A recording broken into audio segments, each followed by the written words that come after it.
Owen Money Wellness Wednesday for 2025. What a day. It's old Hump Wednesday. Need everybody to jump on. Like, subscribe, say, man. We got so much going on today. We got a busy one. We got Dr. Drew Montez-Clark, Jeremy Mitchell coming in. We're also maybe going to get a special guest. We're hoping for that.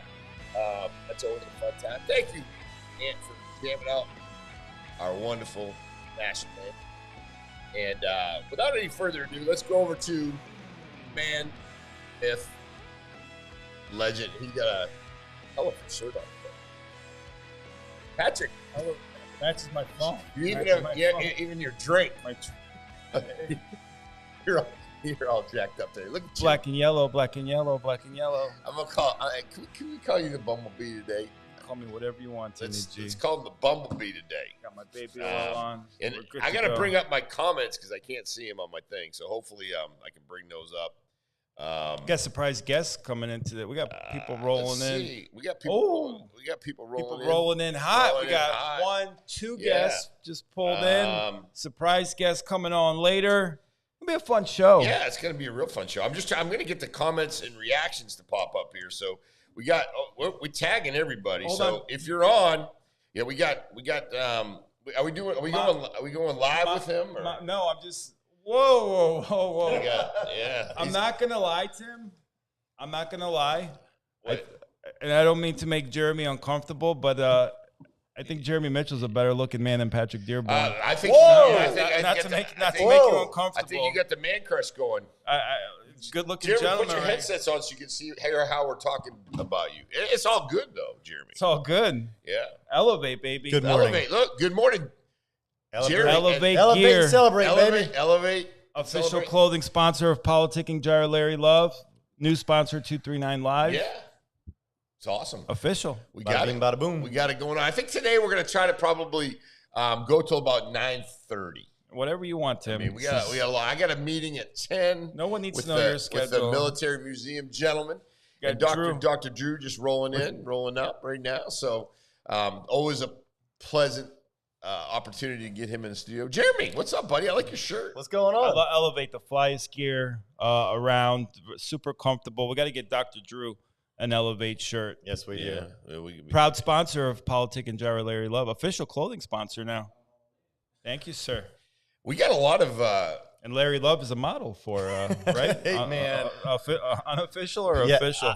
However you want to take it. Okay, wow. However, it's your clothing line. Well, I'm going to mark him down under the official model. Official, okay. Yeah, he does a good job representing us. Let me see if I can get Larry in here. A little bit of Elevate there. And I happen to have a little Elevate wardrobe, and these guys and you didn't wear it today. Well, I didn't get the heads up until late last night. Okay, so time do you pick out your shirt? 3 days before? Usually takes me a while. Couple days. I get my stuff. My wife lines it up for me. Okay. So that's kind of how I roll. Yeah. But let's talk about a little bit Elevate golf, Elevate medical. About the apparel? Let's talk about the apparel. All right, let's talk about Let's do it.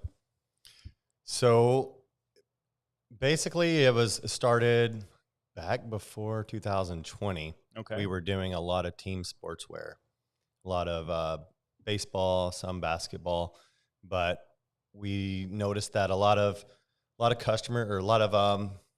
teams like little leagues, softball teams in the area, they didn't.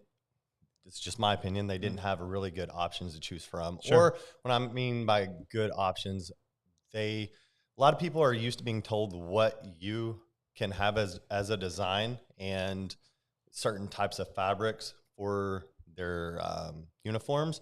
And I just thought it could be done better. Mm-hmm. So I partnered up with a guy on the Miami coast, and we got together because his background was in that area already. Okay. So I was like, first off, I've always been interested in apparel. Mm-hmm. So I've always been interested in sports as well. So let's combine the two.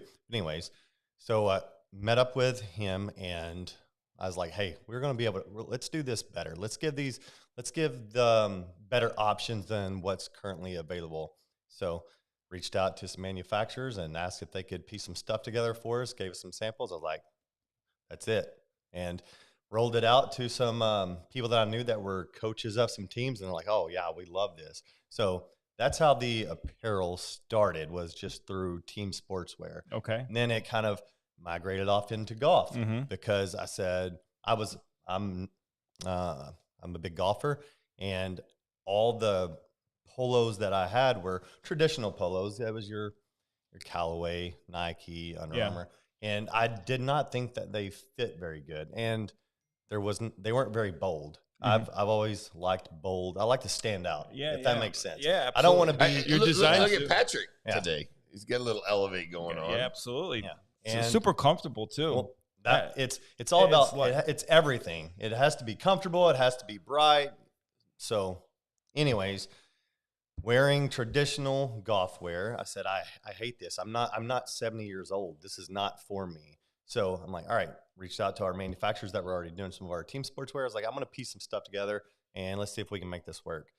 Again, got some samples and just I'll say migrated a little more towards the form-fitting, bolder, and next thing I know, I pushed it out to some friends of mine. I was like, what do you guys think about this? They're like, oh, we love this. Well, we don't like wearing the baggy, boring-looking, traditional apparel. And so they liked it. So, all right, let's start mass producing this. And next thing you know, we're 5 years later and we have a very successful apparel company. I mean, I would say a lot of it primarily is golf, but we still do the team sportswear. We still do clothing and apparel for businesses as well. So we're kind of all over the board. Can you talk about some of the clients or teams that you have, or is that?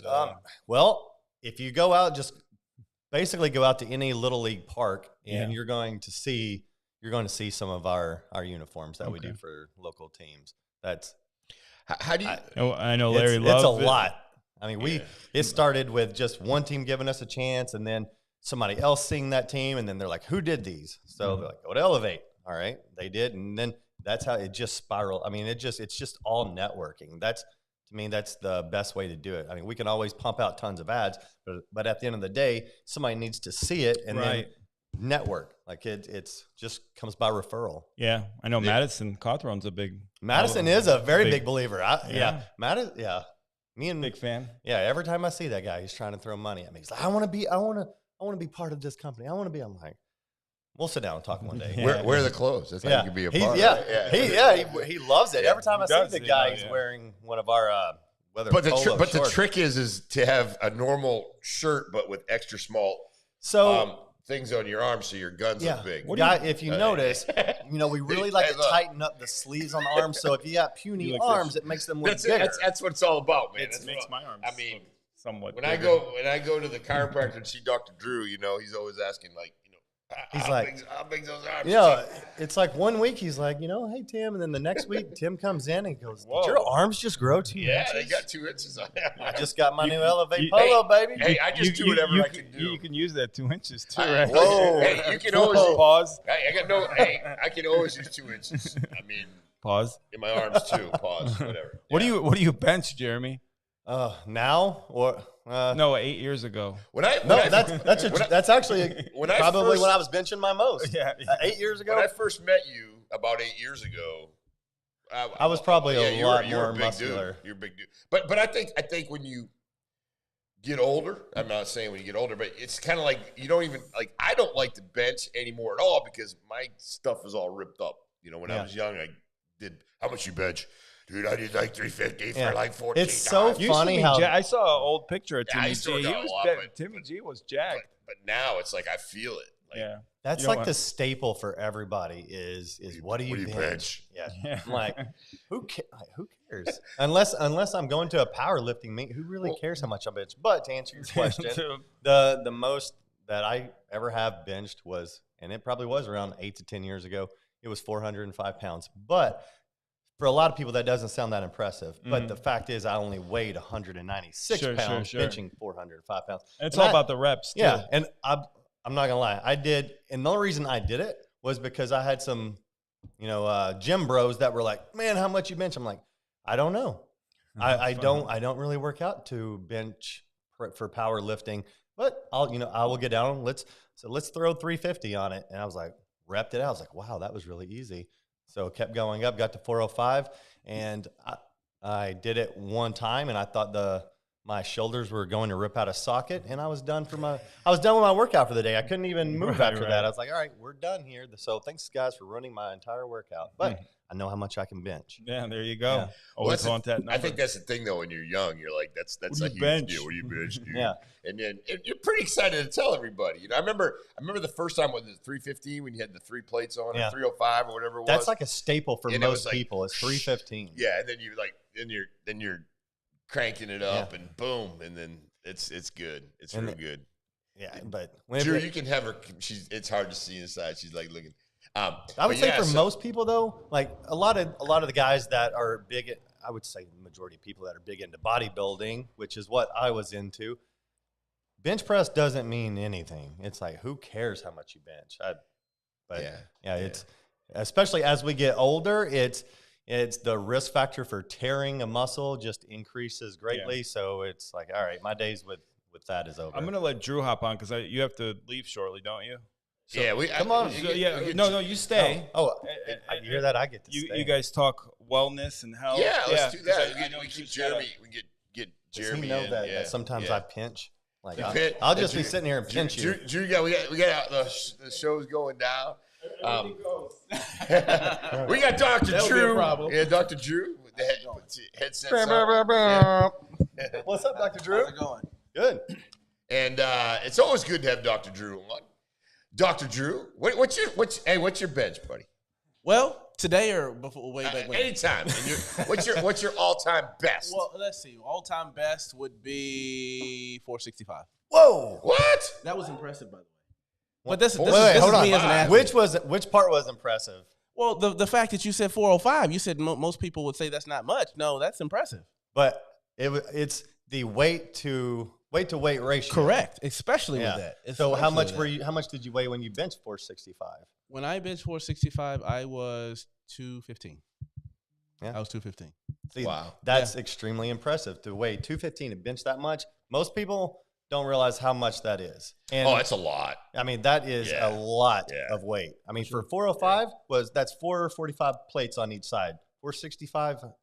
And then with that, what does that look like? I never got to see it. And then with that, it's like what you said was you put the weight up and you felt like your arm was going to fall a socket, because that's what most people don't get. It's like, okay, you can throw up the weight, but are all your stabilizing and supporting muscles ready for that weight? Right. So like before I started powerlifting, going through the sports realm, you had to meet certain benchmarks before you could get to the powerlifting aspect, because they wanted to make sure that the supporting musculature could support the weight that you're going to throw up and toss. So, no, that's impressive. I'm sorry. No, were you into bodybuilding or powerlifting then? No, I played football. Oh, yeah. So that was a athlete thing. So, no, but from that framework, that's why I'm saying it was impressive. But I also lived in the era, I forget who the strength and conditioning coach was, but he said that, they were talking about weight translating to the field, right? And then here we're in everyday life, it's like, okay, I don't want to throw up a bunch of weight and mess up my joints and mess up my knees. So like,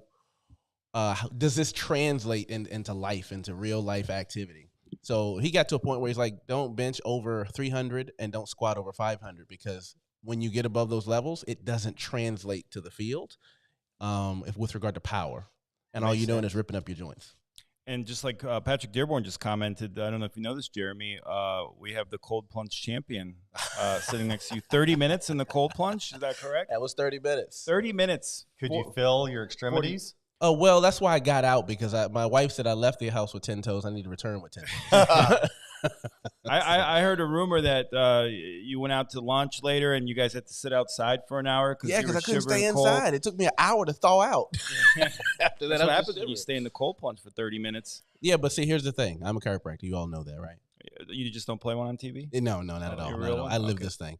But if there's one word that I could describe for regular chiropractic here, it's adaptability. My body knows how to adapt. Yeah, I saw you got into a certain mental space, mental zone when you were in that cold plunge, and mind over matter. Yeah, always. that was clear, because to be able to stay in there and beat the great Patrick Dearborn's cold plunge records. Now I still have to get to the point where he challenged Larry Love. He challenged. No, Larry challenged Patrick. Well, I'm talking about to the 1 minute underwater thing. Yeah, right. So 1 minute underwater, holding your breath in the cold plunge. 1 minute underwater.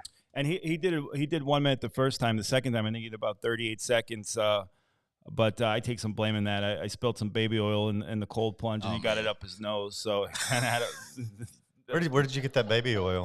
Someone brought it borrow in. it from a friend. Someone brought it in, actually. Yeah, I did borrow it from a friend. Still got a what's that? I mean, allegedly. But talk about some health. We're going to talk about some health stuff today. For sure. There's a MAHA report that came out. Okay. I really think everybody should read it. I'd love to post a link under this or something so everybody can actually read this report, because I think it's super important. And everybody knows that I'm involved politically, but when you talk about childhood sickness and we talk about sickness in this country, that shouldn't be a partisan issue. It's really a bipartisan issue. So I wanted to highlight a few things, and I took some notes so I can make sure. I don't want this to come from me first. I just want to highlight a few points. And the general premise in this, of course, was looking at the cause and curbing or curtailing childhood chronic disease in this country. And here's the thing. Today, children are the sickest generation in America in history in terms of chronic disease, and these trends continue to worsen each year, and that's the academics of pediatrics. Now, anything that I denote is in Q1 journals, and then if anybody knows anything about research, Q1 journals are the top 25% of journals in the world, which means they're highly credible, and they're peer reviewed. So you can't just post random things in these journals. So I'm gonna run through a few things real quick. By the way, Pat Dearborn says there's no way you bench press 465 pounds. That's the same thing you said about the cold plunge. But there's no way that I do it. Don't doubt this man, Patrick. He came in and he said, "Oh, his arms are out of the water." So I did the extra 15 minutes with my arms in the water just to prove a point. Next question, Pat. Larry Love in the house. But no, look, over 40%, and roughly 73 million children aged 0 to 17 have at least one chronic health condition. Like when you hear these stats, you just have to ask your question. Is there something we should be looking into? Not necessarily what it is yet, but is there something we should be looking into? Over 75% of children aged 17 to 24 are ineligible for military service. Some people have heard that, but it's true. And if these things are true and they're published in Q1 journals, should we ask more questions? Obesity. 1 in 5 children over 6 are obese. That's a 270% increase since the 1970s. Is that a problem? I would say it is. Should we be having conversations? 100%. Diabetes. At this particular point, a study estimated that there's a 65% increase in type 1 diabetes and more than a 600% increase in type 2 diabetes by 2060 if we don't curb what we're doing. That's a problem. And I'm talking all about right now kids, not adults. We're talking about kids. This is a hot button, autism. Autism has gone from 1 in 10,000, and this was back in the 1980s, 1 in 10,000 to 1 in 31 today. Now, we've done a lot with updating how we diagnose it, but from my framework, without a stimulating factor, it is a statistical improbability to go from 1 in 10,000 to 1 in 31 in that time span. And I'm not saying why. All I'm saying right now is does that demand questions? And I think it does. And I think it also demands answers. And this is bipartisan from my perspective. Child cancer, a 40% increase in cancer rate since 1975. 40% increase. Depression. Depression is now the second leading cause of death in teenagers ages 15 to 19. Now, I won't go any further. I just wanted to highlight a few of those stats. Now, when you hear those stats, if you say that nothing we are doing needs to be changed and everything we're doing is correct, then we don't have a conversation. I can't have an honest conversation with you. But if you say those things are alarming, let's figure out what they are, then okay, we can have a conversation. I just want to establish that there is a problem that needs to be addressed, and we need to have a massive conversation. That is why I like RFK Jr. in this position and the MAHA movement, because we're asking questions that no one's wanted to ask, and it's about our kids, and I'm all about the kids. Drew loves the kids. Love the kids. I have 5 Can we of get them. into some of the contributing factors to this? I mean, I think we all. Here's a story I wanted to get your opinion on. Doritos, M&Ms, Mountain Dew are a Texas bill. They're on the verge of becoming law that would require them to be packaged with the ingredients not recommended for human consumption. Now, see, this gets into you want to tackle that? Which one? I just mentioned anything about that piece. How do you feel about that? I think it's terrible. The food. I mean, yeah, the food. I think what we're putting into our bodies now and what's allowed to even be in our food products is, honestly, it's disgusting. But I love Mountain Dew, by the way. I'm not going to lie. Well, I'm not going to say anything. It works. I'll say it off camera. Yeah, it's probably killing me slowly, but got to have one bite, right? yeah. Well, here's the thing. Here's the thing. Like, you look at this, you look at red dyes that got banned. I have to say that I'm torn with regard to banning, right? I feel that way. My kids don't eat this stuff. We don't bring this in our house, but I believe that people make better decisions if they have the right information. And for a long time, there's just been lies about this information saying that there's no harm. For example, for the red dye, we knew 30 years ago that stuff caused cancer in rats, and we didn't do anything about it. And you would ask the average person, why did we not do anything about it? There's the $1 million question as to why we didn't, and whether or not there is nefarious activity behind it. Because at some point, it's like, well, I don't have an answer for that. So the only answer could be, could this be intentional? Could we be putting profit over the health of our nation, over the health of our kids in particular? I think that's pretty obvious what's going on. If you dive deep enough into it, I think you will all reach a very similar conclusion on that answer. And you have a brand that necessitates us to be healthy. Absolutely. I got to be healthy to put on your gear, right? Yeah. And I got to have arms and biceps to be able to show something. Not to mention, I also own a couple medical clinics. Okay. That, and one of our primary goals, and it goes back to traditional medicine, is we get a lot of patients that come in and they don't feel good, and we go in to review their medical history, and we see that they're on all kinds of diabetic medication, blood pressure medication. I mean, it's a whole list of medications, and I feel there is a place for medication or westernized medication in healthcare, but instead of just throwing medication at people, let's get to the root cause of it and see if we can get that under control so that you don't need medication instead of just throwing medication at a problem. Love it. I love it. I use an expression, and actually here in a minute I have to go up there because I'm doing a massive class to about 30 of our patients. But we use an expression or an example to explain this, and we compare the medical system to firefighters, and we compare everything alternative, let's just say, to carpenters. Now, we need both of those people in society, and if your house is burning down, who do you call? You're going to call the firefighter. So if you're having a heart attack, you're in the midst of a stroke, or you have an emergency situation where your house is on fire, you call the firefighters. And the firefighters come and they stabilize your condition, all right? And thank God we have them. But they're going to bring what? They're going to bring a water hose, which would be drugs, and they're going to bring axes, which would be surgery, right? So they'll kick down the front door, spray everything down, put the fire out. Thank God they did. We have a house. But when you come home, what's the first question you're going to ask when you see your front door in the living room and water all over your furniture and G-Rock? The first question? The first call, I should say. Who's the first call? Your insurance company. There you go. You want to know who's going to pay for it.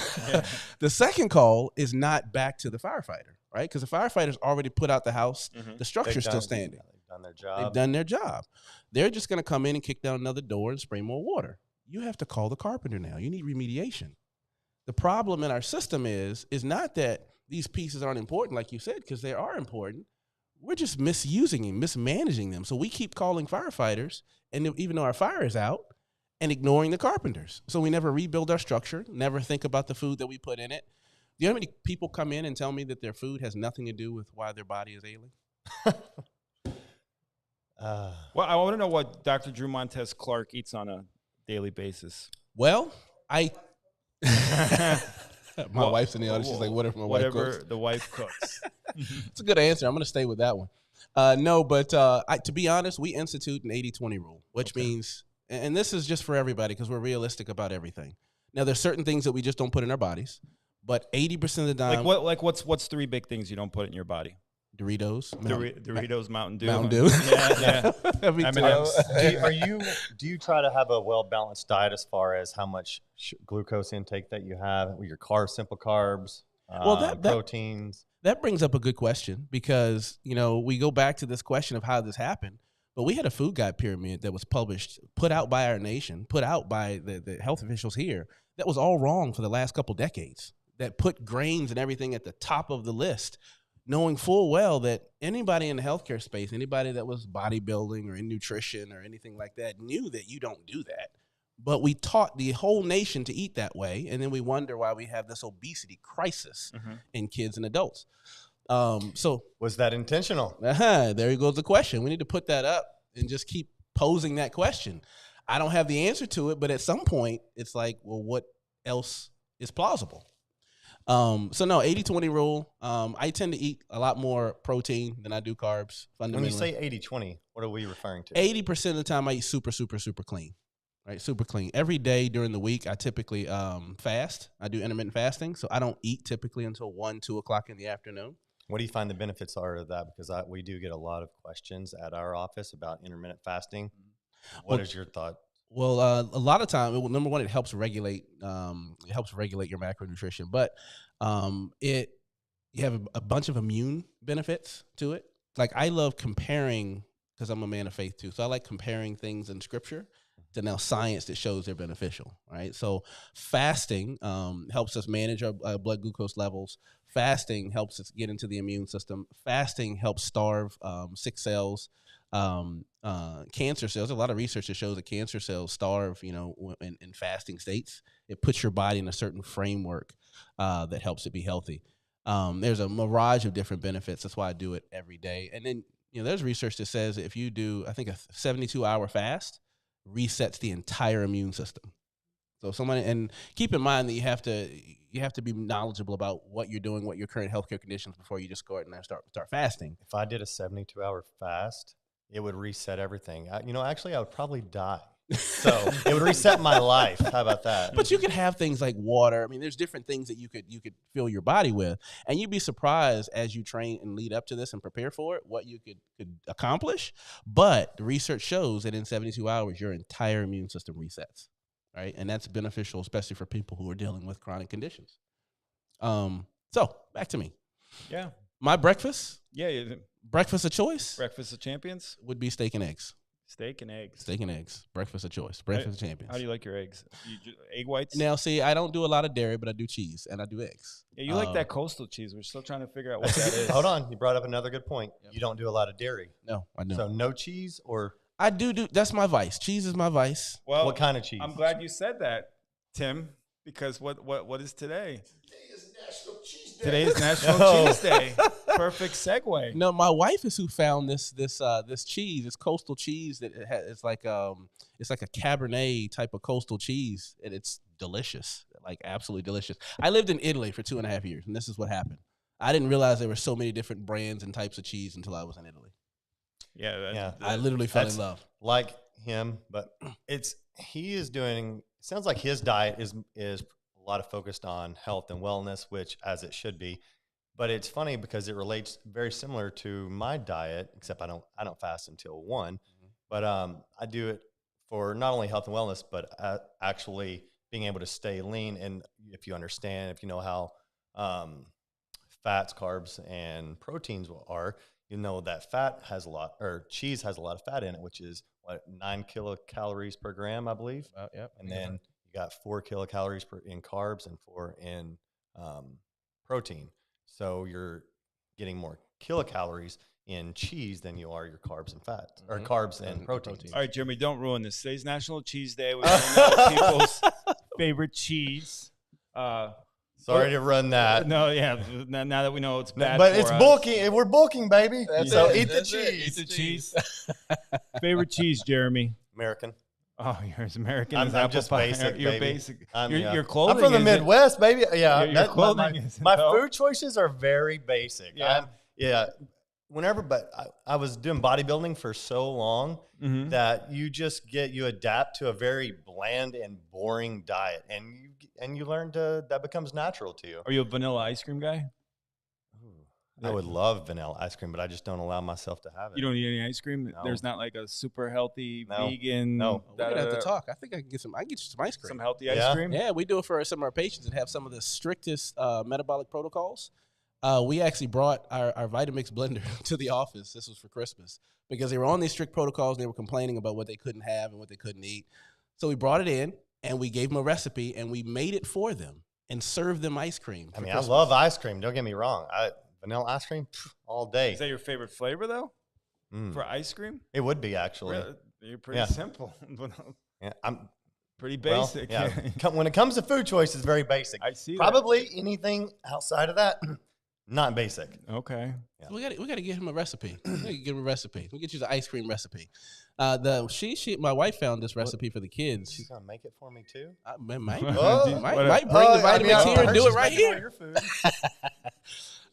food. She's like the meal prep champ though. So no, She's very lean. I know nobody can see her, but You want to she hop is- on? She is extremely come on? lean. but she has 5 kids too. We have 5 kids. That's insane. it's Yeah, 5 kids. absolutely wild. Yeah, come on, hop on.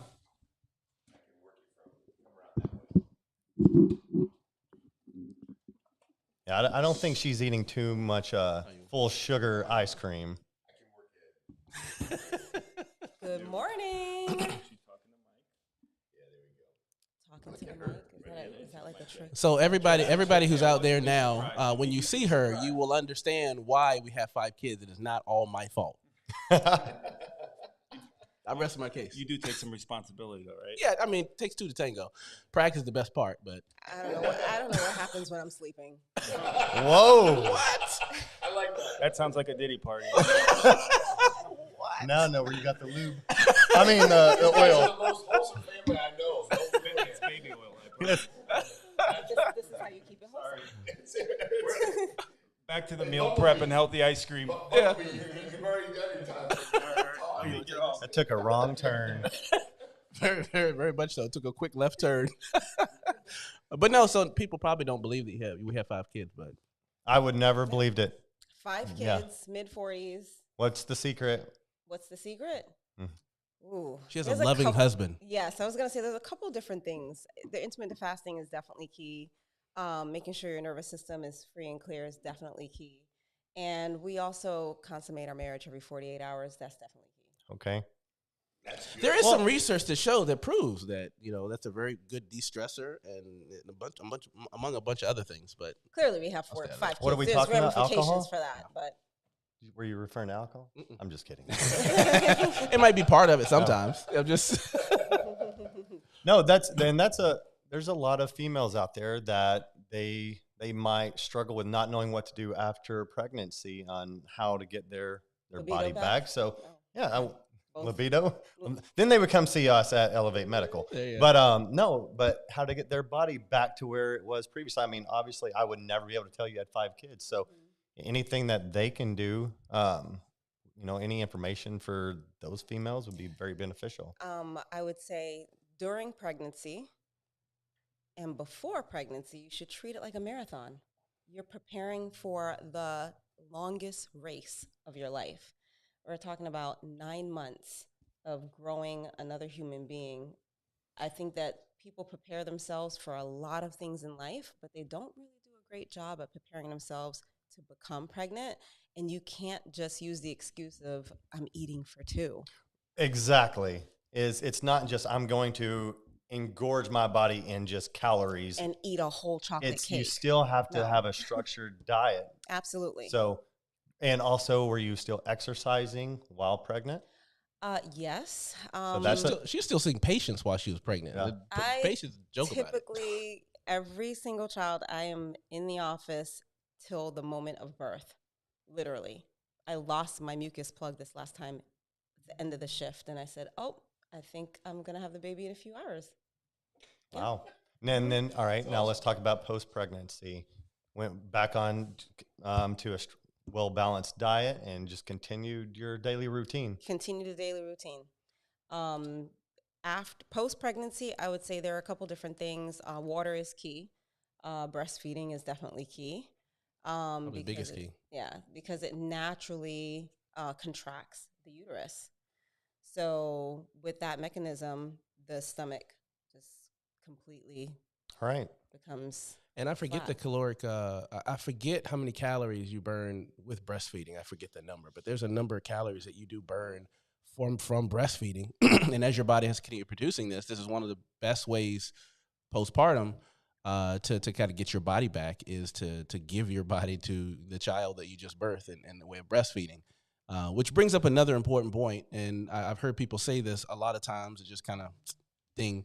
But people try to say that formula is better than breast milk. And I want to come on and I want to say emphatically that there are still compounds in breast milk that we cannot identify. And if we cannot identify those compounds, you cannot say that formula is better. It's just the next best thing. And for some people, they need it, and that's great. I'm glad that we have it. It brings up a question about what's in that formula, how it's produced, because we were talking about food earlier. That's a whole nother conversation.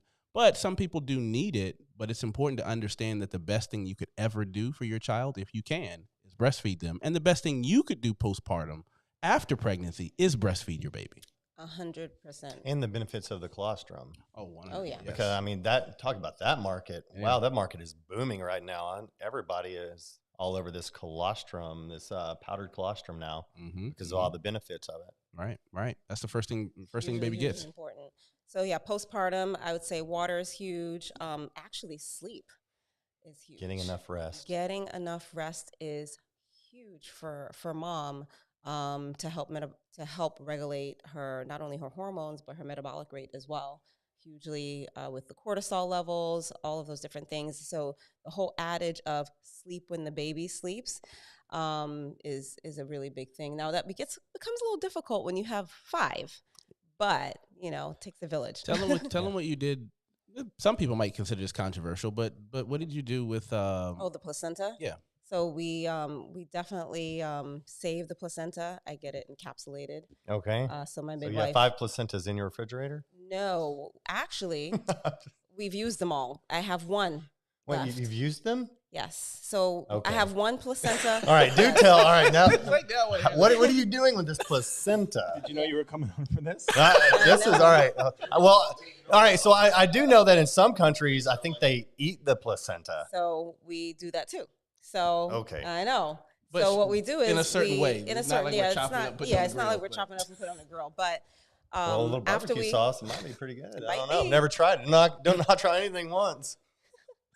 So after we birth the placenta, we split it in half. We save some of it raw, and then the other portion we give to the midwife, and she goes ahead and she dehydrates it and encapsulates it into more of a Pill. capsule Okay. form, Yep. capsule form.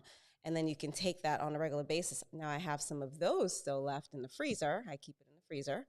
And I have one placenta left from the last baby boy. The raw portion, we put it in a smoothie because there's That Not sounds way. that Not sounds way. delicious. Not- Next time not I'm way. going to tropical smoothie, and I would like a little bit of placenta in my there's some next stem shake, cell please. benefits from it. But not we. You have to specify. I don't do that. Okay. I might do it for you. Yes. Okay, there we go. I mean, That's how rumors get started. sounds delicious. Stem cell benefits from it. There's a lot of nutritional benefits from it. And yes, in other cultures and other species do eat the placenta. And it's supposed to help regulate, help a woman regulate her hormones after. The hormones are still going crazy after birth. And it kinda Definitely helps to combat postpartum depression. postpartum depression, things of that nature. That's the thing. Hey, with it. there's benefits to it. I mean, look at you right now. Hey, I mean, 5 kids in. maybe that's you hear that? Maybe we got to the root of her secret. You gotta eat the placenta. Gotta eat the placenta. You can have 5 kids, look like that. You just gotta eat the placenta, Oh no. Okay. Oh, or goodness. ingest the placenta. Oh my goodness. That's gonna be a Well, sound bite. I already see know. it. That's a sound bite. Put anything in a smoothie, it tastes good. That's it. Oh my goodness. A Doesn't little taste bit of good. that sugar-free ice cream over the top of the placenta. That will not be in your No. recipe. I Oh, promise you okay. that. That will not be in your recipe. No, not quite. Not quite. But we're no, gonna it's get fun you one. stuff. Fun stuff. So yeah. Wow. All right. This This and you is- guys get on me about talking about baby oil.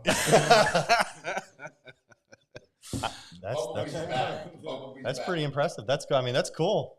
It's there's probably a lot of listeners that are listening right now and thinking maybe on my next child we'll look into doing the same thing that you did. I really, really think that they should do some research on it and look into it because there are some really, really good benefits to it. So I would highly say you should look into it. Ask her a little bit about her Miss Jamaica. Miss Jamaica. Wait, That's pretty cool. what's going on with Miss Jamaica? I'm currently the reigning Mrs. Jamaica International. Oh wow, So congrats! This is Mrs. So it is for the married division. So the one thing that I really, really enjoy about it is that it is a Mrs. category, so you get to do it with your family That's and your cool. husband, and so it just brings that much more purpose to me, to So that that means platform. you're Mr. Jamaica. I guess by default. Yeah, Yeah. by default, we got I guess Mr. I am. Jamaica here. By default. Mr. Jamaica International. Yeah. Wow. So we go for He just nationals. sees like, maybe I am. Yeah. I never thought about it like that. I'm a little taller here. Do I get a crown too? Am I gonna get a crown? Oh my goodness, Yeah. I love it. What do we have for comments? We have any questions? Yeah. Second, I kind of forgot Got a about couple comments in there. Renato, breastfeeding is also a great way. We talked about that. If you see something you want to. I will say, my ex-wife and I know a couple other people who did not breastfeed had pretty bad postpartum depression. So Breastfeeding, and I think she hits a good point because she talks to a lot of our patients about this in the office. And I don't want to gloss over it, but she talked about preparing her body for a marathon. So she spends time, in the time that we think she's going to be pregnant or we're in that framework. Which seems like all the time. Or in that framework to prepare her body for carrying the baby, both in fortifying nutrition. So a lot of people start taking nutrition after they know they're pregnant, but she starts fortifying her body before because she wants to be pregnant, during, and then of course after, at the same time. But she also prepares her body for birth. Like she does things, and I hope I'm not overstepping here, but she does things if she's going to breastfeed to prepare her nipples to kind of harden them. So because it's difficult sometimes to breastfeed, it can be painful. Yeah, Pat does the same technique. with baby oil. Yeah. Oh my goodness. I use coconut oil. Yeah. So that's where you got that technique. Preferably Kirkland brand. Because it can be painful. And a lot of women experience the painfulness of trying to breastfeed, especially for the first time, but they have not been prepared for that eventuality. So she does things to kind of toughen her nipples, so they're prepared, so she can sustain that process because she knows how good it is for her. So it's not about being reactive, and this gets back into the talk about health.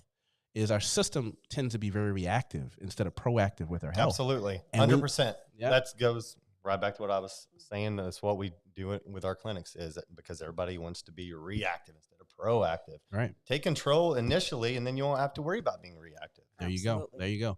And I tell people it's all about stacking the odds in your favor, right? Because we can never guarantee that something's not going to happen if you do things right.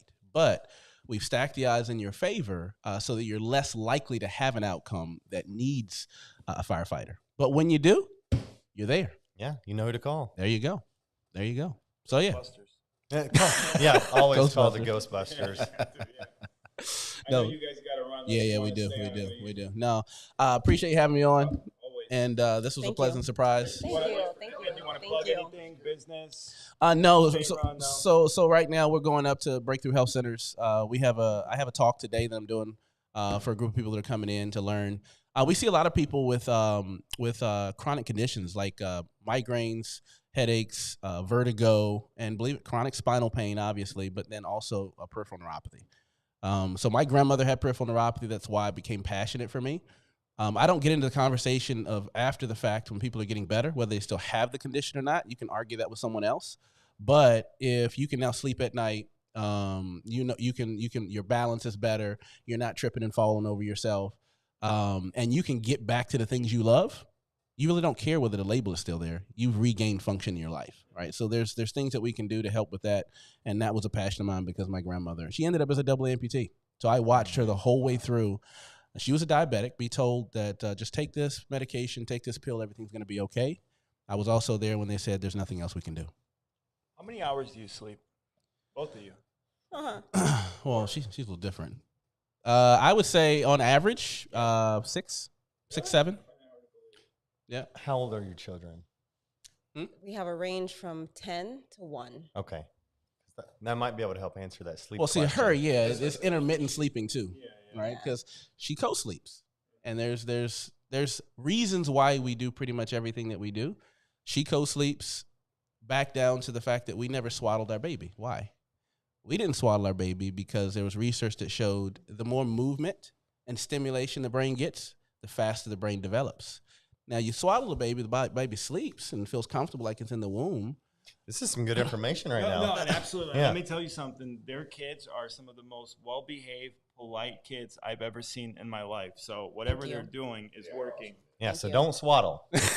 And breastfeed for like 2 years. Yeah. I call it probation, house arrest. Okay. I would relate that to old school principles, because fundamentally, I believe we need a lot more old school principles in this country. Yeah. We need more parents that are being parents instead of friends, and we need a society that upholds a standard that we used to have that was across the board that now doesn't exist, so that we can raise healthy adults for the future of this country. You guys should write a book on raising children. I've learned so much in a very short amount of We're time. thinking about Being it. that serious. I know I joke around. Oh, we have 2 books already out on health, so we might as well do something for the kids. And there is something in the rafters. I can't mention it yet. But going back to, I like what you were, in the direction you were going whenever you were referring to, you don't swaddle, you try to activate because it stimulates the brain. Mm-hmm. So most people think about nutrition only as food.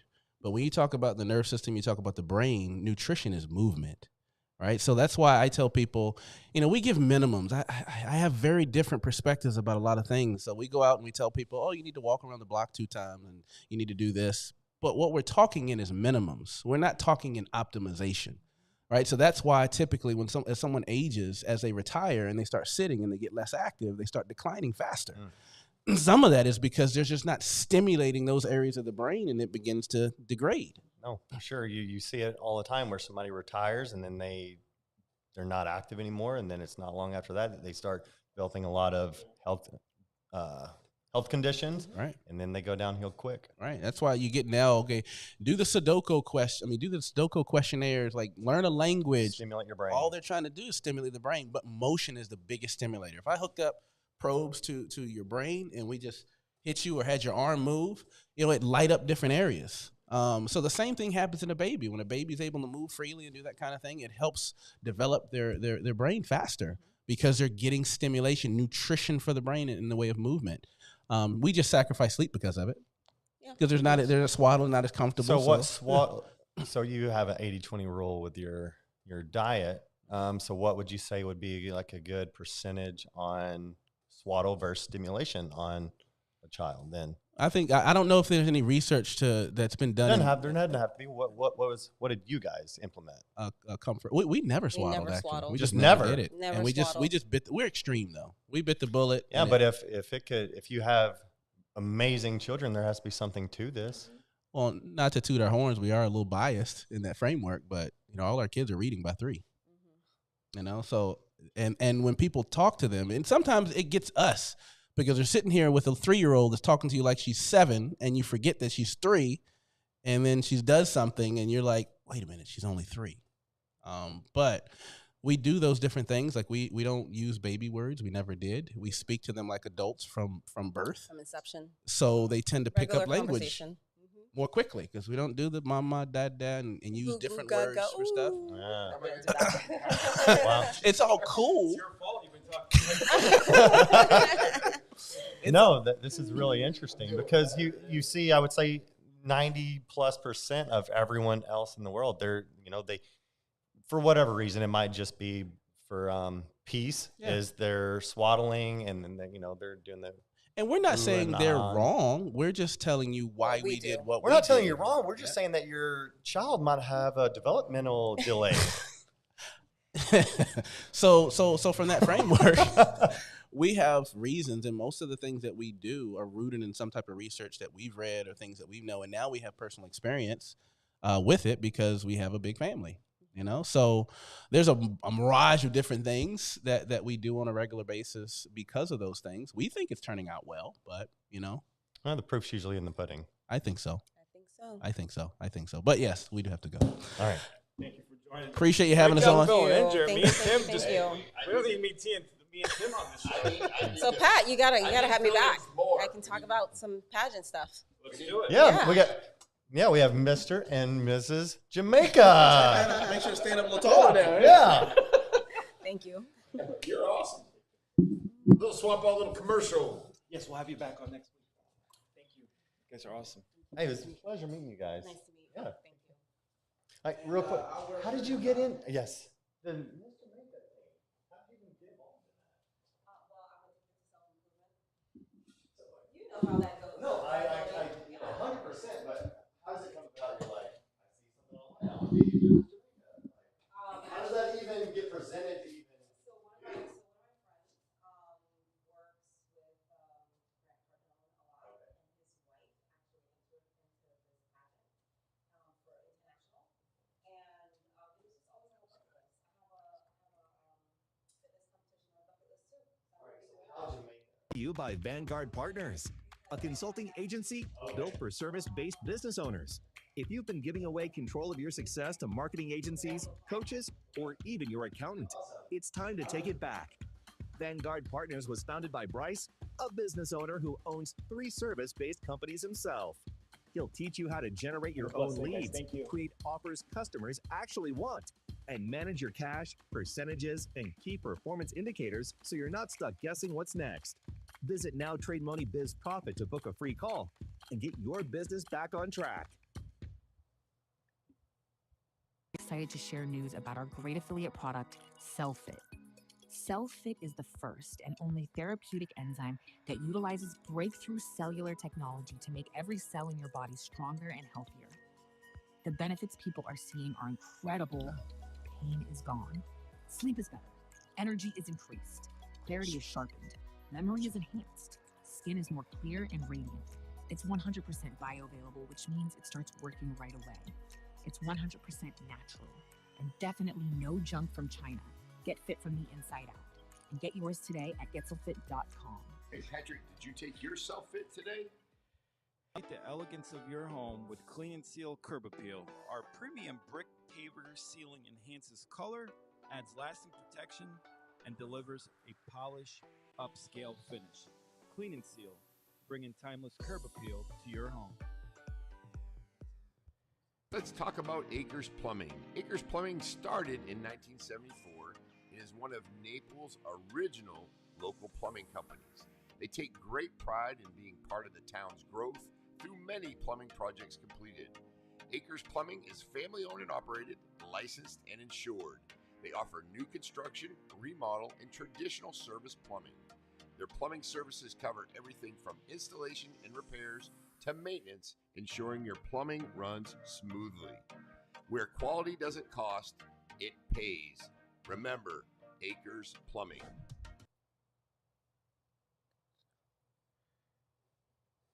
A heated yoga studio located on Bayshore, just off 41. Whether you're seasoned at yoga or can't touch your toes yet, Torch has a spot for you.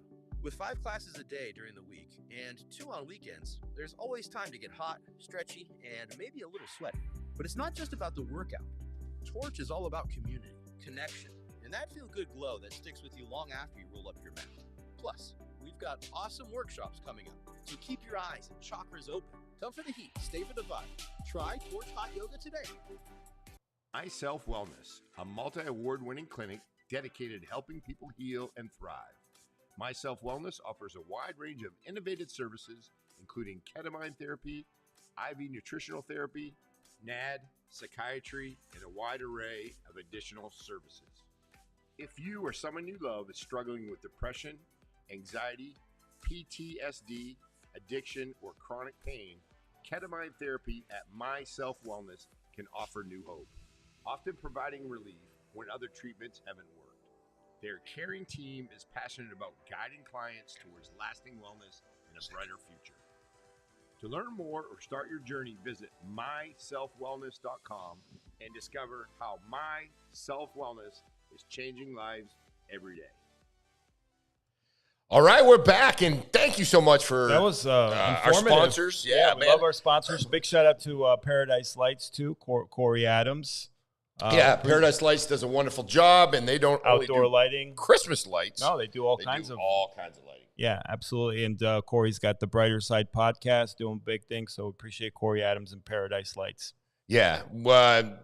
Really important to keep in mind is the sponsors keep our show going.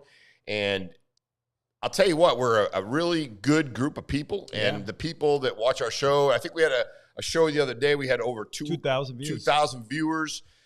People are jumping on, and we're trying to get out to events. If you have something that's coming up, please let us know. We'll get it on here. And people are connecting through it, whether it be businesses or viewers using our sponsors. So we appreciate that. So please support our sponsors, and we love the relationships that's come out of it. Yeah, and one other thing, too, is we have a podcast studio here. If you want to do and some people don't want to do a whole podcast, but if you want to showcase your business, we can sit down and do about an hour session it takes. That's about it.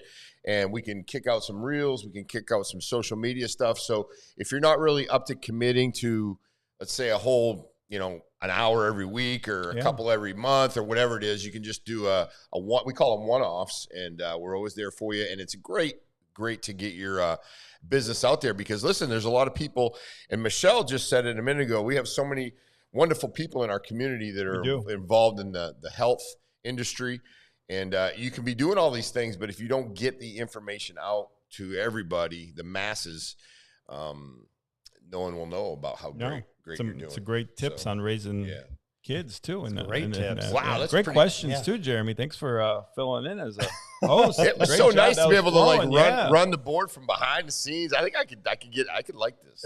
I think I can do it from behind. I was just interested in It her says and do what it from she had to behind, say. Pause. So Tim says, Gotta say pause, Timmy. So if anybody sees Tim coming up behind me, please let me know. Get the baby oil and let you know. There goes Pat on his baby oil there. Yeah.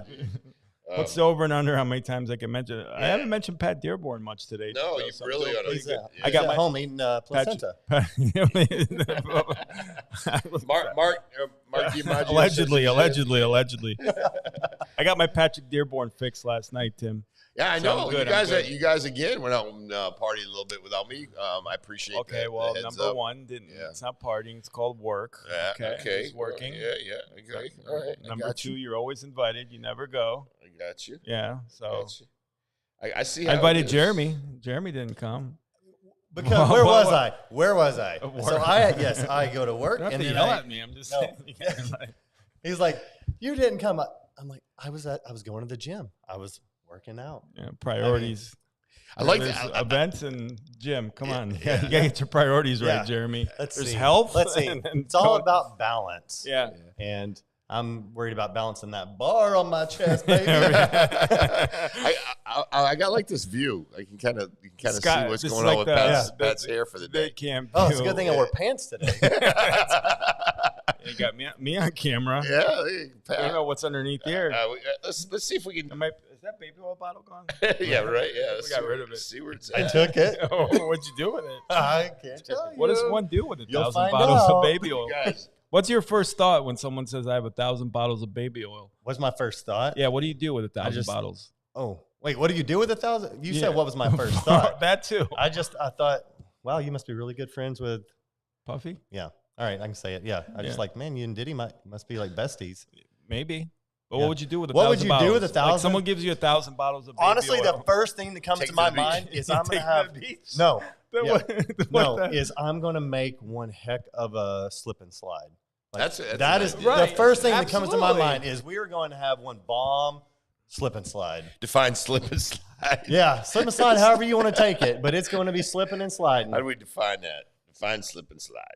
Like Twister or like just a slip and slide where I mean, a traditional slip and slide. I mean, it's going to be kind of hard to find a hill here in South Florida, but if you can find a big enough hill, you can go down. That'd be fun. Yeah. Way to take the show off the rails, Timmy G. Let's take it off. What? Pause. Take what off? Take the show from behind off the rails. Yeah. So anything on that note? Anything you want to promote, Jeremy? Business, clothing, golf. You got any golf stuff coming up? Oh, and also I want to know events coming. I want to know your top 3 favorite golfers of all time. Oh, of all time. Yeah, because you're a big golf guy. Yeah, I mean, pretty basic. Whenever it comes to of all time, it's like Tiger Woods. It has to be. It Arnold has to be. Palmer. If it's not, I don't. I mean, nothing against Arnold Palmer. I just you like think it makes a good drink. I like it the makes drink. a great Yeah, drink. That's a great drink. That might be the greatest drink of all time. I mean, half lemonade, half. You gotta have sweet tea too in the Arnold Palmer. You're on sweet guy. Well, it'll be Splenda. It'll be Yeah. Splenda. All right. Yeah. That's not good for you. It's not the best, but that's my vice. All right. All right. I have Splenda. Splenda. That's what Yeah. Jeremy Mitchell's vice Yeah, is. that's my vice. You're bad. Yeah, I know. It's terrible. Tough life. But top 3 golfers. All right, let's go Tiger. Yeah. I mean, how can it not be if it's anybody that loves golf? Most people are going to say they love Tiger. It just Okay. is what it is. What he did for the sport. I mean, he's the one that I think put it on the map and got it going in the right direction to where it has the popularity it does today. I mean, hats off to Tiger. Mm-hmm. Modern day favorite, which this is really odd because at one point I did not even like this guy. Yeah. And now I really do after the television series Full Swing came on. You got to see like who these guys really are, or at least on camera. And then you start following them. You're like, okay, this guy's actually really cool. Is Bryson DeChambeau.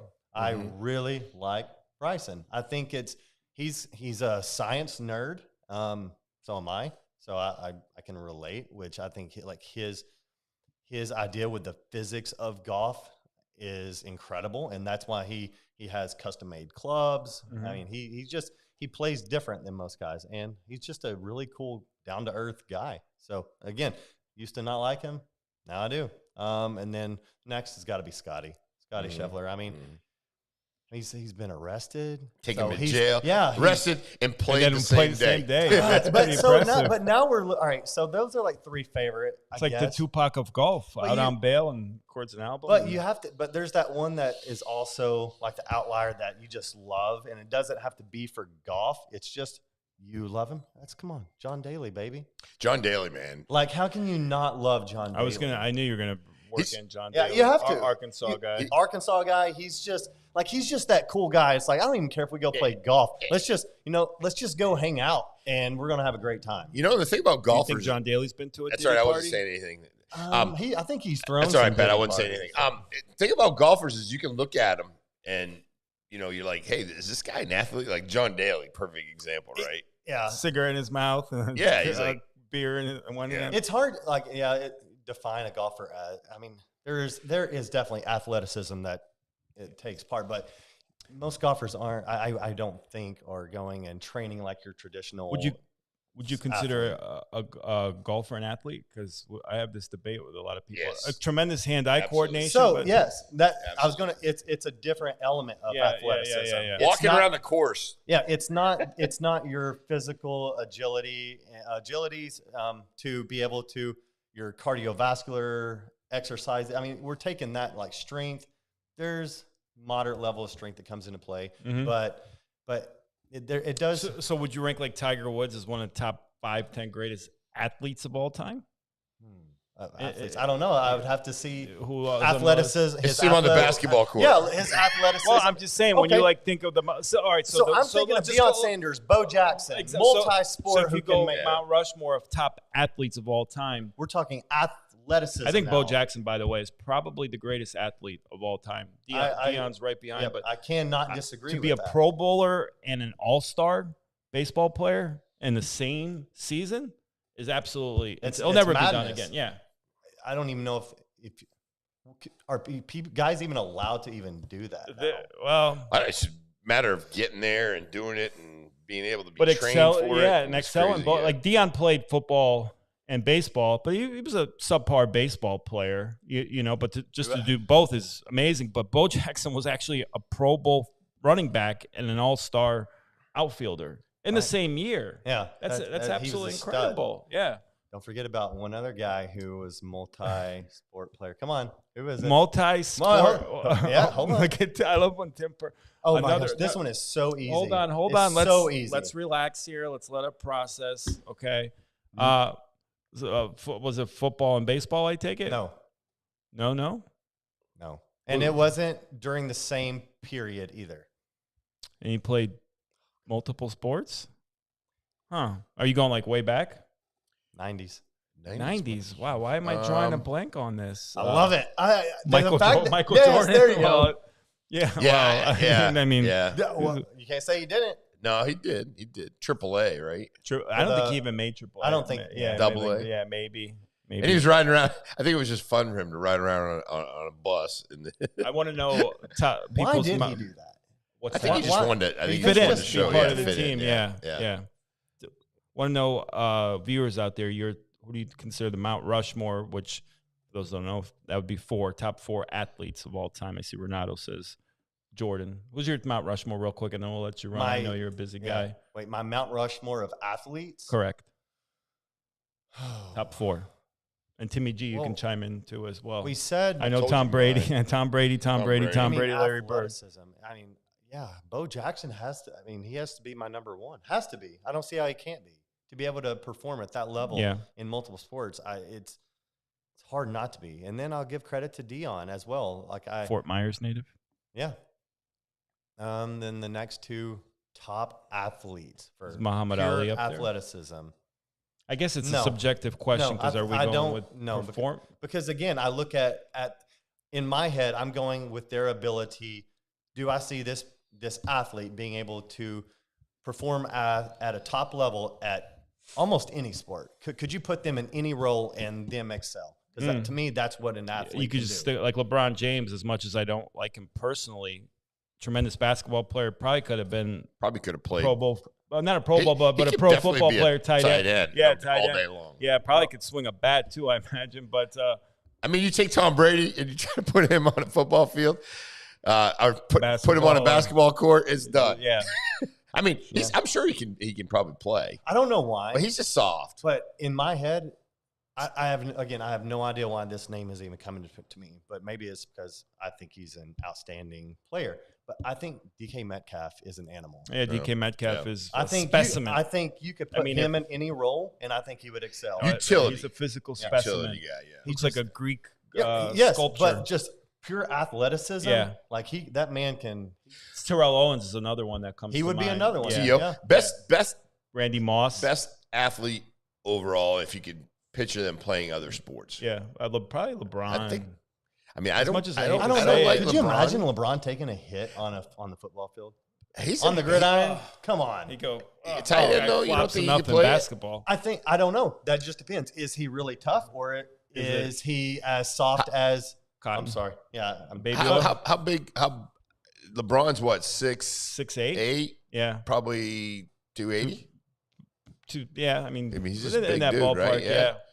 Tough guy. Tough to cover as a tight end. How do you cover that in the red zone? Is he tough? There's a big difference. I mean, he's out there playing. And I don't really care for LeBron. I really don't. But you can't be as great of a player as he is without being tough. I know he flops, but I think that's part of it. It's part of a. I mean, I'm not trying to step in the ring. He's with not. the guy, he's not Kobe tough. Now Kobe's if he wanted to. I think you would take Drew that. Drew comes back with Jordan. Well, Jordan's got the ultimate killer instinct, but Kobe. Yeah. You think Jordan could have played some football? I think Jordan could have. I think Jordan he's one of those athletes, you put him in any sport and he is going to excel. Shout out to John Huffman. He says, great show today. Appreciate you tuning in, John. We're having some fun. We're talking everything from placentas to athletes, baby oil, ditty parties, slip and slides. Pat's nipples. Yeah, well, that's where the man. I'll tell you, that was an interesting conversation. We need to get them in. That was great. They're a wonderful family. Yeah, and it's so cool watching their family. Me and Tim, when we went to an event a month ago, how the kids were basically. Drew's wife's a doctor too. Hosting. What does she do? I think she's chiropractic as well. Okay. Yeah, they have their beautiful facility, by the way. Really, just squared away. She said she was mid-40s. I'm like, with 5 early 30s with 5 kids. It's crazy. Yeah. We need to take notes. We need to study. Well, what are they doing? Not taking anything, replicate this, but not taking anything away. But good genes helps, I think. Yeah. I mean, when you have 5 kids and just come, I'm sure she works at it, but you can tell she's works right down to birth. I mean, and she's got those values that she's going to do it. And do it the way she thinks she needs to do it, and that's empowerment. Mental right toughness. Yeah, mental toughness. Yeah, pretty cool. Mamba mentality. Good. That's it. But those two found each another other. One. Yeah. Kobe. Yeah, Kobe. Yeah. I think Kobe could play. He could definitely play golf, right? I think a lot of those guys. Yeah, and then golf. but I mean that's what drives you crazy. But play and. Be consistent and be good. That's what drives a lot of people crazy is because again. Pure athleticism. These guys that play high level football, baseball, basketball, and then they go to the golf course and they're like hitting. They don't even try. It's like they don't even try, and they're hitting the ball so pure, and you're like, I've been working for like a decade to be able to swing like that, and you just came out here, took a set of clubs off of their rack, and went out here and just almost had a scratch round. Like, this is insane. Yeah, no, and then speaking of which, I know you've played in some cool golf tournaments, helped sponsor. Oh yeah. Any particular guy you played golf with that was just a cool experience being on the same golf course? Besides Larry Love. Yeah, besides Larry and Love. Madison. Yeah. I can't say that none of the, I would say, very, very high level golfers I've had the opportunity to play with yet. I would say it's definitely making its way in that direction. Now, I will say that we do have several very amazing golfers that rep for our brand that are professional golfers that are trying to make their way up to tour level. And let me tell you, when you play with these guys, you realize that there are so many levels between the average golfer and an actual professional golfer. And then even more than those guys, there's even more tiers. And it's hard to believe that there's tiers higher than these guys that rep for us. I mean, I'd say shout out to my daughter at the airport. Hey, how you doing, LA? Have a good, safe trip. Miss you. We love you. Miss you already. Yeah, absolutely. But that's a good point, though, so you've got a Division I athlete, goes and plays college football, baseball, basketball, and even at a lower level Division I school, those guys got some serious talent. Then you got guys that go to Duke. Then you got the ones that go to North Carolina. Then you got the ones that go to Clemson. Well, that's like when Eric Green came on. This is crazy. Eric Green was a 4-star recruit, maybe even 5. I think it was 4. Went to Virginia Tech, got recruited by Miami, all the big schools, and he just stood out in high school. And he played against some great athletes. But he said once he got to Virginia Tech, everyone on that field, when you stepped on that practice field, was pretty much a top tier athlete. It just changed. Yeah, I mean, that you can relate that to many different. I mean, pretty much every sport, everything that you're into, everything in life, really. Yeah, people where you work, car dealerships. Well, you're gonna whatever have it is. You got these anything people that is are there's going to gift be if you're put in you're in one massive pool, and you can be a standout because you're very good. You have a talent at something that you excel at, but then you go to the next tier, and then there's a little better competition. Then you get to size yourself up to that competition, and then you go up to another level, and then now you're competing with people that are all on the same level as you are. No, I'm sorry, I'm interrupting. I like this question. That's a great question, Renato. Top 5 athletes that have done the most for their sport. I love the way you phrased that question, sir. So I would say Muhammad Ali for boxing, right? I'd probably say Michael Tyson too, man. Yeah, but Muhammad Ali before. I mean, Mike Tyson definitely took it to another level. I like a butterfly sting like that. Mike Tyson. There's nothing wrong with Mike Tyson. Mike Tyson took it to the prison. You guys, hey, show some respect. You broke, Mike. Hey, Mike. I heard you broke your back. How was it? What kind? Spinal. He took a bite out of crime. No, boxing. Took a bite out of Evander Holyfield's ear. He did some crime too. Baseball. Baseball did the most for their sport. Okay, easy. Oh, depends on what era you're talking about. Babe Ruth. You got Babe Ruth, traditional. But let's go to the 90s and let's go to the McGuire and Sosa era because that was whenever baseball was so much fun to watch. No, you disagree. McGuire, though, I think you do disagree. I do. He's got a black eye. The most watched.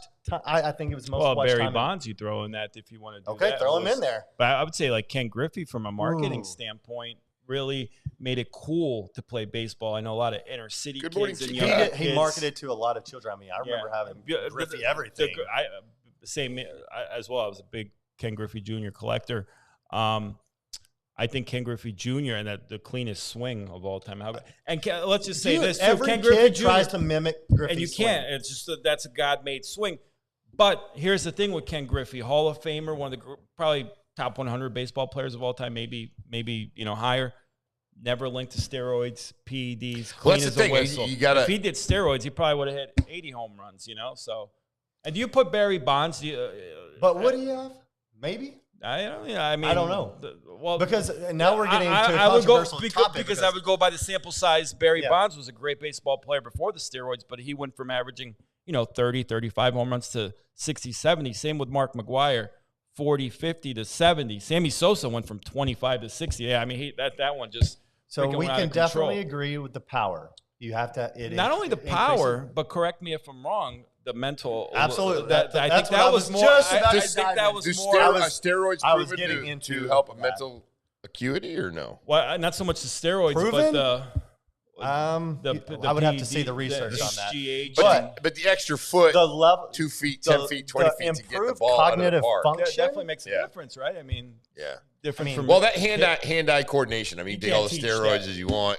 you can't teach that, but Yeah. I think it can improve the mental. Yeah. But if you already have that, Yeah. and then now we add the base level of power and maybe a Goes to little another more, level. yeah, then I can see that. Yeah, and for football, who would you put for football? That have done most for the sport. Yeah. Tom Brady. TB, Tom Brady. Get out of Without here! question. What are you What? talking question. about? You don't Tom agree with Brady? I mean, who else would it be? What? Anybody can come close. Peyton Manning? I don't know. No, not Peyton The Manning. NFL was already, in terms of doing stuff for the sport, like visibility, marketing, taking it to the next level. Jerry Jones. Get out of here, Arkansas guy. Tom Brady. Let me, Joe Montana. There's No, nobody even close. what do you mean no one's close? I'm not. We're not I mean, saying Patrick Mahomes household- at the end. we're maybe. household saying, name like, Tom Brady, I taking think. the sport to the Yeah, next, the next That's level. what I'm trying to tell you. Yeah, I know what you're trying to tell me. I'm saying I disagree. Tom Brady's always, throughout his career, was a classy guy, was a leader, was put in positions that most people couldn't win in some cases. And he was, coming from the Super Bowl where they played the Rams. They were Falcons, down big the with Falcons, Falcons, yeah. Atlanta. I mean, everybody would have thrown the towel on that. I don't know. I just think his leadership. And No, even, I'm not even disagreeing. today, I'm not saying he's the greatest announcer in the world, but No, he's not a but good but he had a couple black eyes, but it was more of speculation black eye. It wasn't like he's out, getting arrested and doing things that speculation, black eye. Well, That's interesting. What's the whole speculation, black Deflategate, eye? the whole Deflategate was much bullshit anyway. Well, I mean, was it? Yeah, it was. I don't know. Mm. What about hockey, real quick? It's got to be Gretzky, Gretzky. right? It's Yeah, gotta be Gretzky. Yeah. Again, that's Bobby Orr. But Gretzky more of a household. If you say and hockey, marketing. everybody's going to know the name. You Gretzky. say hockey. You say Gretzky. Yeah. But tennis. Tennis. What would be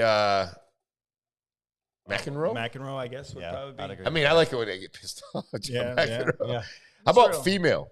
Female tennis? Yeah. Martina Navratilova. You say it Yeah, pretty good. yeah, you Bill. okay? Just had a stroke? Yeah, well, I'm Czech, but with an accent. I mean, for a female tennis player, she was definitely ahead of her time. Billie Jean King, obviously. Hey, up there. please put us in the comments. What's the As Anna sports go. Kournikova? Anna Kournikova. Anna Kournikova, yeah. pretty good. This is amazing. Nice. I hate watching her Amazing. play. I Hey, know. so listen, in the comments, put What about greatest your favorite player in the sport that they played, so we greatest can, pickleball player of all greatest time? pickleball, Tony Rapicki. Cornell Bunting. Tony Rapicki. Tony Rapicki? Tony Rapicki. Tony. He's a pro. Sounds like a police Is he? officer. I think he's a pro. Oh, Yeah. wow. Tony Rapicki.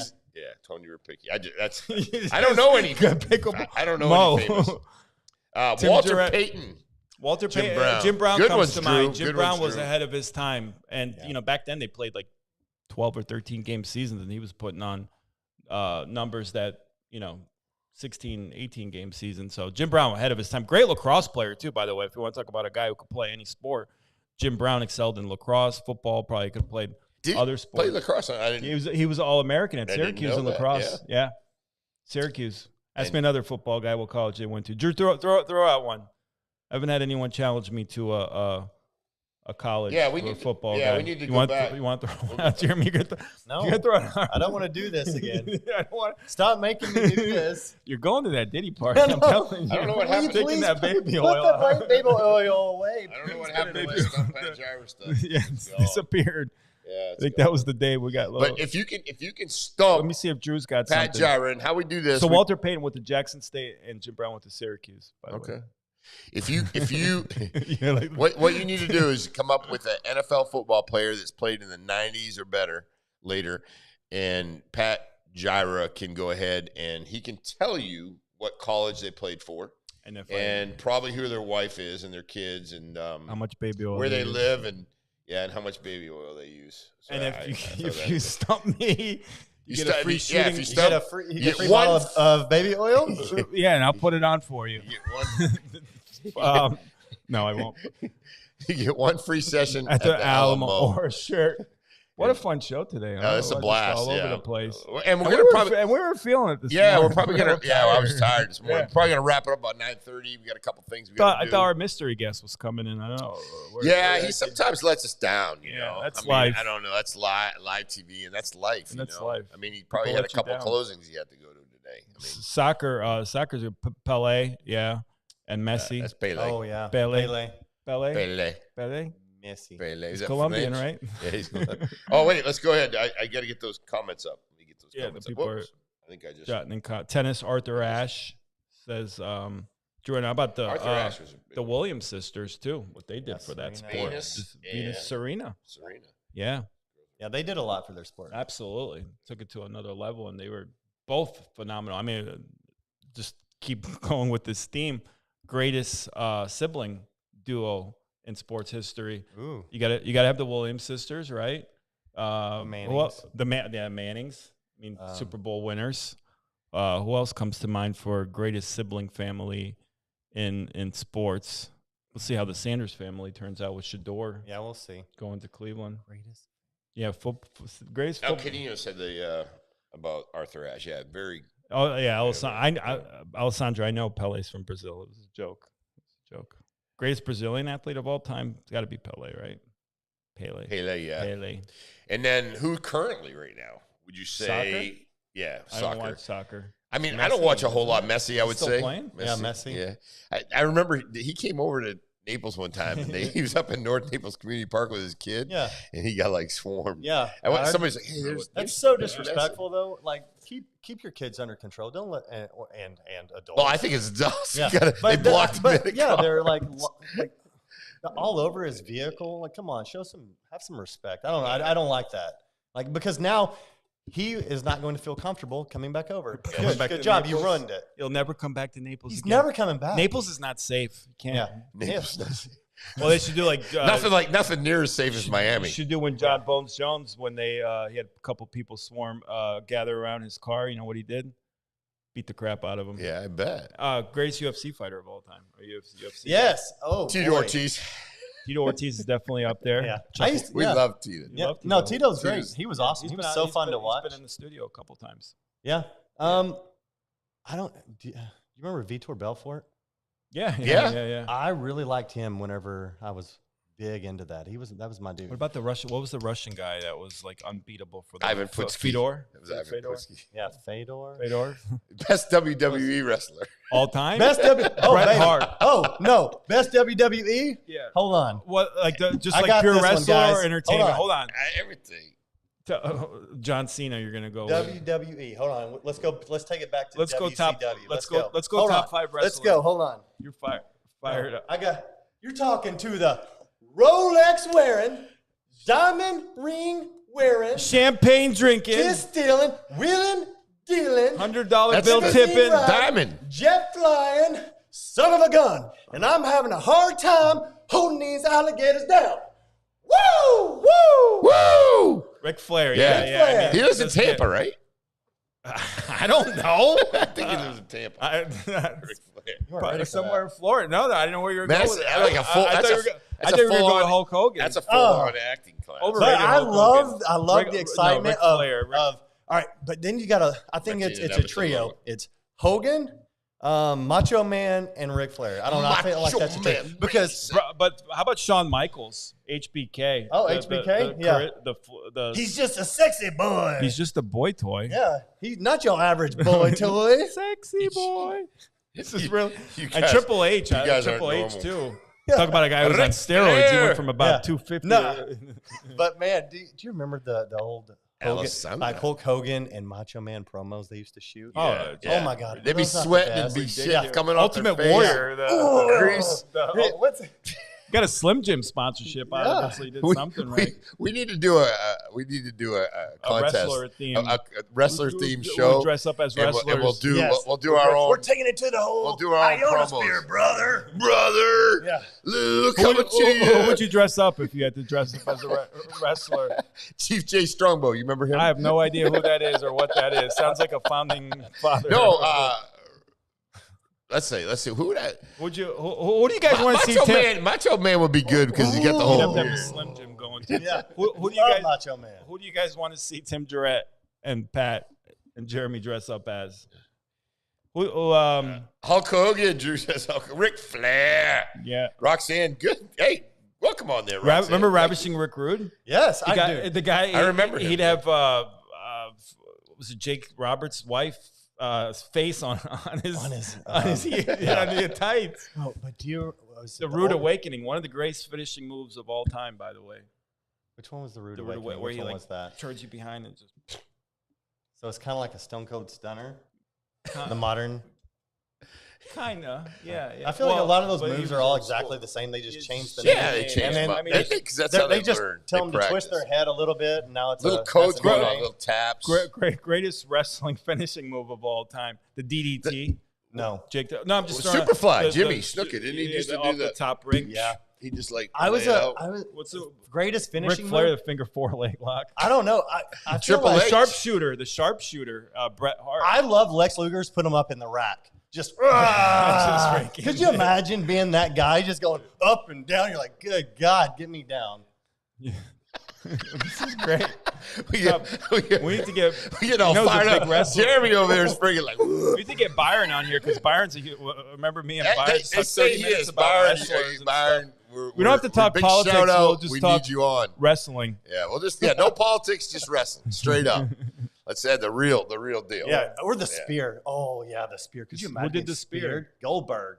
Could Goldberg, you imagine that man? Goldberg, he was a beast. He was. There was some big dudes, man. There you go. There you go. Athlete. Yeah, that's true too. He was a football player. Yeah. And those guys. Yeah, The Rock was a good. The Undertaker too. What was where'd Rock play college? Miami. Ball? Yep. Undertaker. What was his finishing move? The casket. Was it right? I don't know. No, wasn't it like the? That was the casket. Yeah, like his hair was all greased up. The casket hanging down. I thought it was like I don't remember what it was like. It was like bent him over. Was he like bent him over backwards? And what? What did you say? I don't know. They're all right, Drew's lighting him up. Tim wants me to be Randy McMahon. You're going to be Ric Flair. That's awesome. Savage. Wear a suit and a Ric Rolex. Flair. Yeah. Larry Love. Mr. T. We got this Larry Love. It's Mr. T. Wait just a second. Mr. T? Yeah.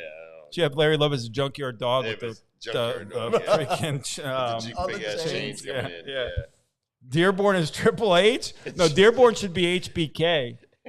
Dearborn as Shawn Michaels, I think would be good. That'd be good for him. We get Drew Stewart as Triple H. Drew, yeah, give it something. We definitely need to do like. I want to be the Ultimate Warrior. The Ultimate Warrior. Man, that guy, he was an animal. They hated him. He was from. They hated him. You know where in the industry? They all hated. Do you guys remember? You know where he hailed from? Where California? No, parts unknown. Parts unknown. What? That's parts unknown. From parts unknown. That's where he's built from. Ultimate Warrior. Parts Unknown. Yeah, Parts Unknown. Basically, just they don't know what. I don't even know what you're talking about. Don't curse, Ellie's watching. Oh, that's right. No, sorry, Ellie.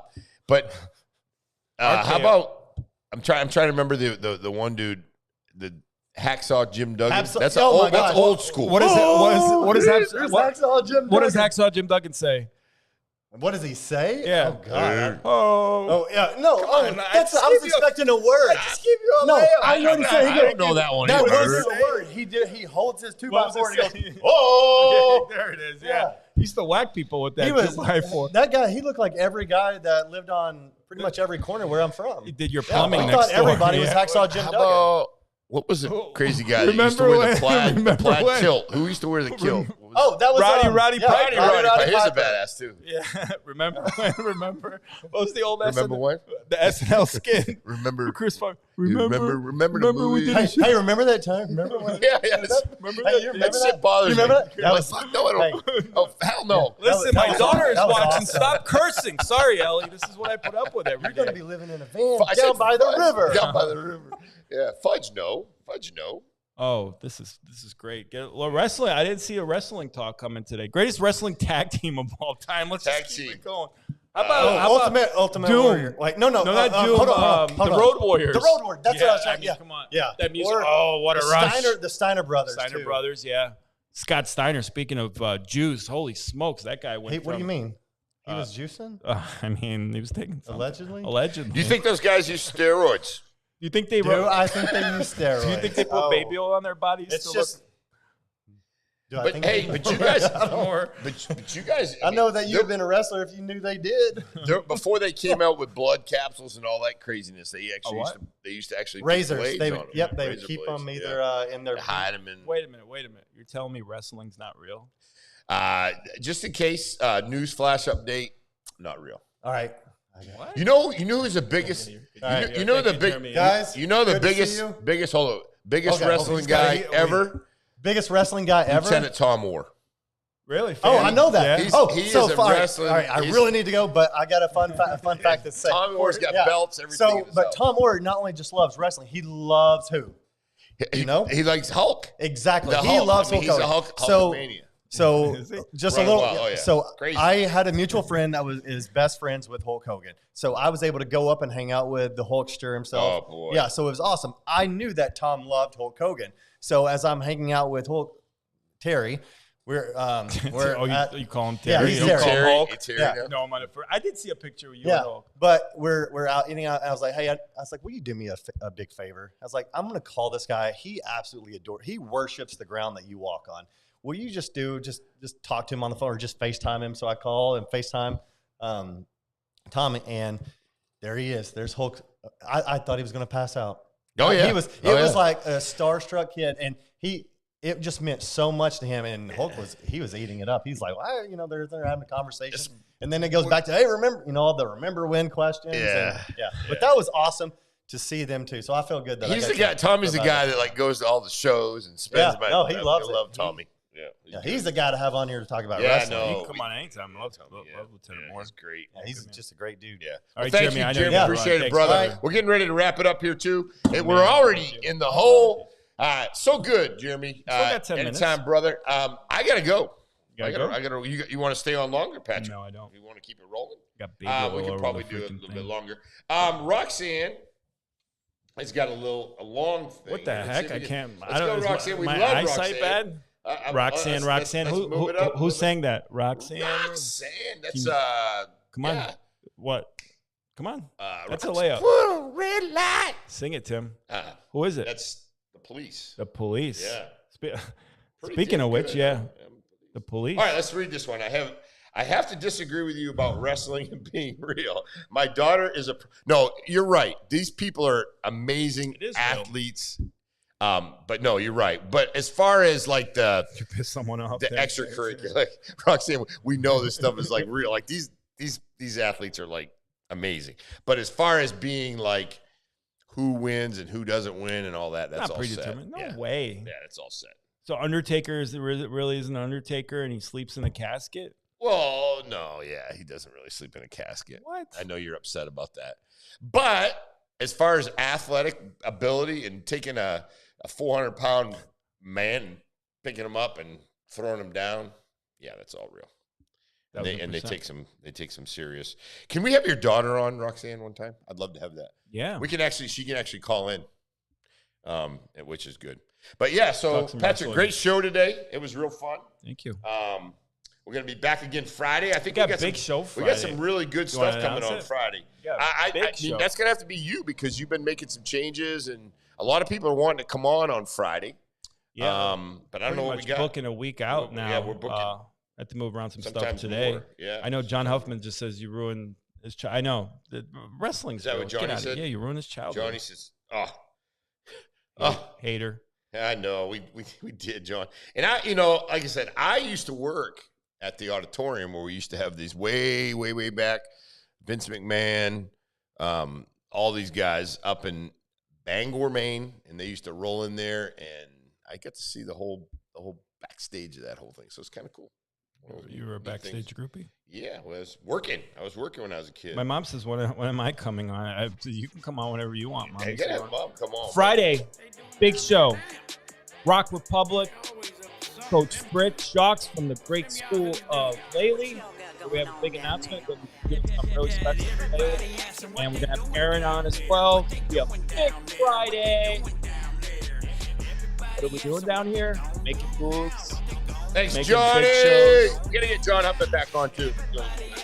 Doing big things. And guess what? We're going to be out a little bit early today. Shout out to Elevate. Shop Elevate. Do it. Mitchell. Elevate gear. Out.